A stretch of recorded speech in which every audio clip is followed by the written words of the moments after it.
दोस्तों, आज से सिर्फ कुछ साल पहले 2017 तक एचएनए ग्रुप चीन की इकोनॉमी का सबसे चमकता हुआ सितारा था, जिसके पास दुनिया का सबसे बड़ा एयरक्राफ्ट लीजिंग बिजनेस था।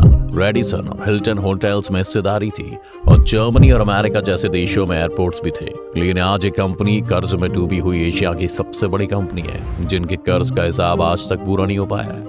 और अभी भी फाइनेंशियल एक्सपर्ट्स ये गिनने में लगे हुए हैं कि कितना डूबी है। लेकिन ये सब आखिर कैसे हुआ?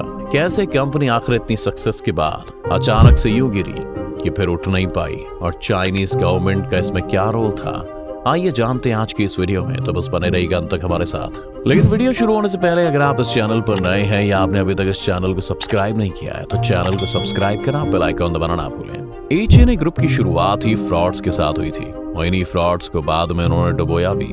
इनकी शुरुआत हैनन आइलैंड्स में हुई थी, जो कि एक स्पेशल इकोनॉमिक जोन था, और इस समय सरकार अपने एयरलाइन बिजनेसेस को प्राइवेटाइज कर रही थी और साथ ही बाकी एयरलाइंस को आपस में मर्ज कर रही थी। इसी समय हाइनन प्रोविंशियल एयरलाइंस का जन्म हुआ, जिससे सरकार से ही 1 करोड़ युआन की फंडिंग मिली थी, वो भी बिना किसी एयरलाइन या सिविक लाइसेंस के। कंपनी के फाउंडर चेन फेंग और वांग जियान दोनों ही चाइनीज कम्युनिस्ट पार्टी के मेंबर्स थे और सरकार के काफी करीबी बताए जाते थे, जिस वजह से उन्हें लगातार फेवर्स भी मिलते रहे। लेकिन 1 करोड़ युआन या 14 लाख डॉलर की रकम से कोई एयरलाइन बिजनेस तो क्या है, एरोप्लेन भी नहीं खरीदा जा सकता था। इसीलिए उन्होंने अपनी कंपनी को एक जॉइंट स्टॉक बिजनेस के रूप में रिबूट किया और 1993 तक 3.5 करोड़ डॉलर्स जमा कर लिए। इतने पैसे भी काफी नहीं थे, लेकिन सरकार में पहचान होने के कारण उन्हें बैंक से लोन मिलना शुरू हो गया और 8.4 करोड़ का लोन उन्हें दे दिया गया। लेकिन मजेदार बात यह है कि लोन के लिए कुछ गिरवी भी रखना पड़ता है, लेकिन एचएनए ग्रुप के पास तो कुछ था ही नहीं, तो इन्हें लोन कैसे मिला?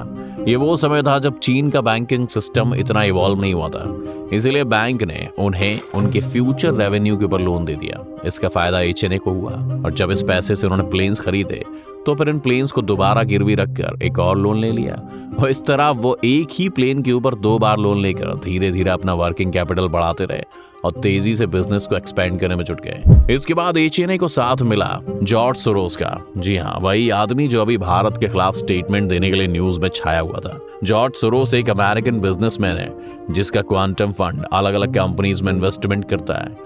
सोरोस ने 1995 में एचएनए में 2.5 करोड़ डॉलर्स की इन्वेस्टमेंट की, जो कि एविएशन सेक्टर में पहला चाइनीज अमेरिकन जॉइंट वेंचर था। इसके बाद सोरोस की बिजनेस रेपुटेशन का फायदा उठाकर ये एयरलाइन शंघाई और हांगकांग के स्टॉक एक्सचेंजेस में लिस्ट होने में भी कामयाब रही। 2005 में सोरोस ने कंपनी में 5 करोड़ डॉलर्स और भी इन्वेस्ट किए और इसका 10% स्टेक अपने नाम कर दिया। लेकिन फिर 2011 में सोरोस ने अपने स्टेक को बेच दिया, क्योंकि उन्हें उस बिजनेस में बहुत सारी गड़बड़ियां नजर आने लगी थी। ये गड़बड़ियां बहुत सारी थी, जैसे कि एचएनए ग्रुप ने शेल कंपनीज का एक जाल बुन लिया था और वो आपस में अपनी कंपनीज में पैसा घुमाकर प्रॉफिट दिखाने लगते थे। इसके साथ साथ उनका असली ओनर कौन है, इसको लेकर भी हमेशा सवाल बने रहते थे। 2002 से 2015 के बीच एचएनए के कंट्रोलिंग शेयर होल्डर्स में हाइनन एयरलाइंस ट्रेड यूनियन के पास थे, लेकिन फिर उन्हें हाइनन चिहांग चैरिटी फाउंडेशन को दे दिया गया, जो कि एचएनए ग्रुप द्वारा ही शुरू की गई थी। बेसिकली ये लोग अपने शेयर्स को बार बार ट्रांसफर करके उनकी डिमांड को आर्टिफिशियली बढ़ा रहे थे, जिससे कि उनकी शेयर वैल्यू ऊपर चली गई, जिसके बाद वो अपने शेयर्स के बदले में बैंक से लोन ले लेते थे और जितनी ज्यादा शेयर्स की वैल्यू बढ़ती उतने ही कम शेयर्स उनके बैंक को देने पड़ते, क्योंकि इन शेयर्स की वैल्यू भी लगातार बढ़ रही थी। इसलिए बैंक्स भी उन्हें लोन देने में काफी इंटरेस्टेड थे। लेकिन एचएनए ग्रुप का बिजनेस शुरुआत में तो अच्छा चल रहा था। उन्होंने 1997 में अपना नाम हाइनन एयरलाइंस कर लिया और साल 2000 में उनके पास 31 एरोप्लेन्स थे। वो अभी भी चीन की बड़ी बड़ी एयरलाइन कंपनी से कम्पीट तो नहीं कर सकते थे, लेकिन फिर उन्होंने इसके लिए 3 एरोप्लेन कंपनीज को खरीद कर अपने में मर्ज कर दिया और वो ऐसे रूट पर जाने लगे जहां पर कंपटीशन कम था। बिजनेस अभी बस चलना शुरू ही हुआ था कि 2003 में सार्स एपिडेमिक आ गया, जिस वजह से लोगों ने ट्रैवल करना बंद कर दिया। इस समय कंपनी बर्बाद होने वाली थी, लेकिन सही टाइम पर सरकार ने आकर उन्हें एक बेल आउट पैकेज दे दिया और कंपनी बच गई। इसके बाद हाइनन आइलैंड एक टूरिस्ट डेस्टिनेशन में तब्दील हो रहा था, जिसकी वजह से एचएनए को काफी बिजनेस मिला। उन्होंने एयरलाइंस के साथ साथ होटल्स और टूरिज्म कंपनीज में भी इन्वेस्टमेंट करना शुरू किया। इसके बाद 2008 में दोबारा फाइनेंशियल क्राइसिस आ गई, जिस बीच में उन्हें 173 करोड़ युआन का नुकसान झेलना पड़ा, लेकिन सरकार ने उन्हें फिर बचा लिया और 150 करोड़ युआन एचएनए ग्रुप में इन्वेस्ट कर दिया। इसके साथ साथ सरकार ने 4 लाख करोड़ युआन का एक स्टिमुलस पैकेज भी अनाउंस किया इंफ्रास्ट्रक्चर डेवलपमेंट के लिए। और उसकी वजह से लैंड के प्राइसेस अचानक से बढ़ गए थे। हैरानी की बात तो यह है कि एचएनए ने इससे कुछ वक्त पहले ही 9,000 एकड़ की जमीन खरीदी थी, जहां पर वो एक एयरपोर्ट डेवलप करना चाहते थे। इस एयरपोर्ट को तो कहीं और शिफ्ट कर दिया गया, लेकिन इस जमीन के कारण भी उन्हें काफी मदद मिली और इसके बदले 400 करोड़ की बॉन्ड जाती की और उनके स्टॉक्स में भी उछाल आने लगा।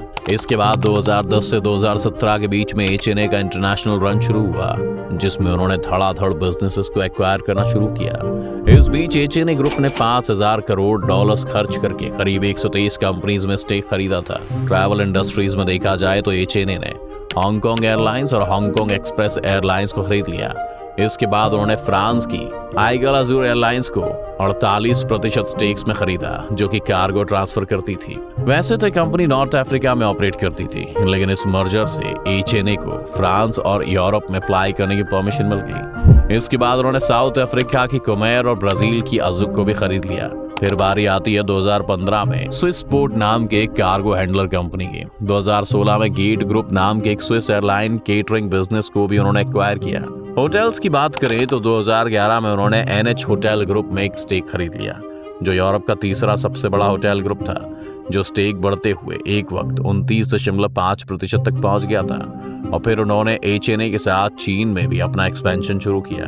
2016 में एचएनए ने कार्लसन होटल्स को पूरी तरह खरीद लिया, जो कि रेडिसन होटल्स के मालिक थे। लेकिन कार्लसन और एनएच ग्रुप दोनों एक दूसरे की कंपेटिटर्स थे, लेकिन एचएनए ने इस एक्विजिशन से पहले एनएच ग्रुप को इन्फॉर्म नहीं किया, जिस वजह से एनएच ग्रुप ने एचएनए के 4 बोर्ड मेंबर्स को अपनी कंपनी से बाहर कर दिया। इसके बाद 2016 में एचएनए ने हिल्टन होटल्स में भी 25% का स्टेक खरीदा। एचएनए ने चिन्हाई शिपयार्ड से लेकर आईटी इनग्राम माइक्रो नाम की आईटी कंपनी तक भी कोई भी ऐसा सेक्टर नहीं छोड़ा था जहां पर उनकी कोई प्रेजेंस ना हो। और ये सभी कंपनीज इतने महंगे दाम पर खरीदी गई थी कि बेचने वालों को बहुत ही प्रॉफिट हो रहा था। यूं तो इनकी शिपिंग बिजनेसेस में काफी झोल था, जो बाद में सामने आया, लेकिन अगर इनकी बाकी परचेजेस को देखा जाए तो इन्होंने 2016 में $110 करोड़ देकर हांगकांग जमनेकाई एयरपोर्ट तक की जमीन खरीदी थी। 2017 में इन्होंने लॉस में जा रहे जर्मनी के फ्रैंकफर्ट हैन एयरपोर्ट में भी एक मेजॉरिटी स्टेक खरीदा था। इसके साथ साथ उन्होंने दुनिया के सबसे बड़े फाइनेंशियल इंस्टीट्यूट्स में से एक डॉइश बैंक में 9.9% की हिस्सेदारी भी खरीद ली थी। लेकिन इस सब के लिए पैसा कहां से आ रहा था? एचएनए ग्रुप जिस तेजी से पैसा खर्च कर रहा था, ये बात तो पक्की थी कि वो इतना प्रॉफिट तो नहीं कमा रहे हैं, इसीलिए वो लगातार इसके लिए लोन लेते रहे। वो जो भी खरीदते उसे फिर बैंक में कोलैटरल की तरह यूज करते हुए दोबारा लोन ले लेते। और क्योंकि इन लोन्स को 10 से 15 साल के बीच चुकाना होता है, इसलिए उनके पास काफी वक्त भी था। लेकिन 2017 में चीन के बैंकिंग रेगुलेटरी कमीशन ने अपने बैंक्स को यह ऑर्डर दिया कि वो एचएनए को लोन देने से पहले उनके रिस्क की जांच करें, और यहाँ से सब कुछ बदलने लगा। एचएनए की सब्सिडियरी कंपनी शारेको एक अमेरिकन एंटरटेनमेंट कंपनी को खरीदने वाली थी। उन्होंने इस परचेज को कैंसिल कर दिया। इसके बाद कई सारी परचेजेस कैंसिल हुई। अमेरिका के मॉर्गन स्टैनली, सिटी ग्रुप और बैंक ऑफ अमेरिका जैसे बैंक्स ने उनके शेयर्स के बदले उन्हें लोन्स देने बंद कर दिए। फिर गोल्डमैन सैक्स ने भी अपने हाथ पीछे खींच लिए। एक एक करके ताश के पत्तों का मैल अब ढहने लगा। एचएनए ने 2017 में अपना एक फाइनेंशियल डेटा रिलीज किया, जिसमें पाया कि उनके ऊपर इस वक्त $9.4 करोड़ का कर्ज है। लेकिन अगर इसमें उनके बाकी कंपनीज के लोन को भी मिला लिया जाए तो एस्टिमेट्स के हिसाब से कर्ज 14.8 करोड़ से ज्यादा का था। ये एस्टिमेशन अभी तक पूरा नहीं हुआ है। और याद रखिए, यह ऐसी कंपनी की बात हो रही है जिसकी टोटल मार्केट वैल्यू $17,000 करोड़ थी और 14.8 करोड़ से ज्यादा तो उनके ऊपर सिर्फ लोन ही है। आज तेजी से एचएनए ग्रुप अपने एसेट्स बेच रहा है और इस लोन को चुकाने में लगा है। खैर, इनका आगे क्या होगा ये तो वक्त ही बताएगा। लेकिन आपको क्या लगता है, इसमें किसकी गलती थी, एचएनए ग्रुप की या उन बैंक्स की जो इन्हें लोन दे रहे थे? हमें कमेंट्स में जरूर बताइएगा। उम्मीद है आपको आज की इस वीडियो से काफी कुछ नया सीखने को मिला होगा। अगर आपको वीडियो पसंद आया तो वीडियो को लाइक करें, और अगर आप इस चैनल पर नए हैं तो जाने से पहले चैनल को सब्सक्राइब करना भी ना भूलें।